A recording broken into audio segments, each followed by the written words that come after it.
This is a short review of the tycoon game Parkitect. Parkitect has been around for quite a long time now, but it fairly recently hit PlayStation 5. It's not really a perfect game for console, but it works fine in my opinion. Parkitect is a classic tycoon game with a lot of focus on management and how to make the park as effective and fun as possible for your audience. It has a lot of more common with a classic roller coaster tycoon than the newer Planet Coaster games, for example.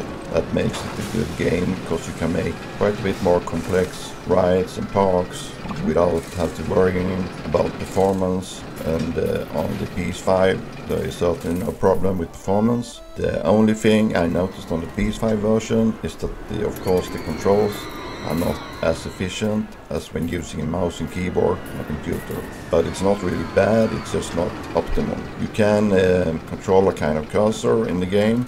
The game itself has a fairly decent tutorial stage where you learn the ropes of the games while going through the most important functions. It's very important to do the tutorials because you really need to know why your park is not working, or why your visitors fail to spend enough money, or maybe they don't like the park or whatever. I will say that in regards to the management parts, it's a real good game. You really feel like when you do certain adjustments, you really notice the difference in number of visitors or the actual likeness of the audience. Graphics are quite simple, it still looks fairly nice and is in full 3D. PS5 version is fairly okay, priced like a mid-tier game, and it contains all the DLC from the PC version, which makes for very much time for the money. I personally played quite a few hours remotely with my PlayStation Portable and it worked fine.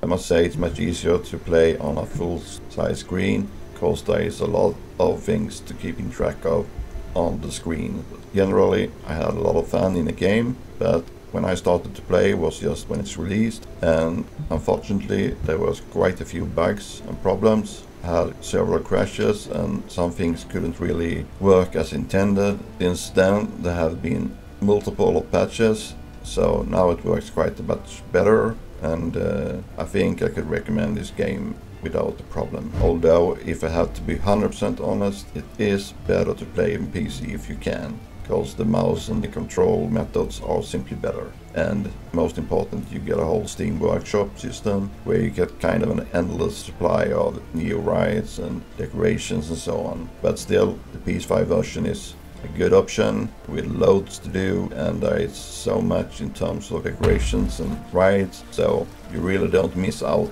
if you don't really try to spend like hundreds of hours in these games. If I would grade this game, I will say it will be an 8.5, where the game on PC is 9, so I would really recommend this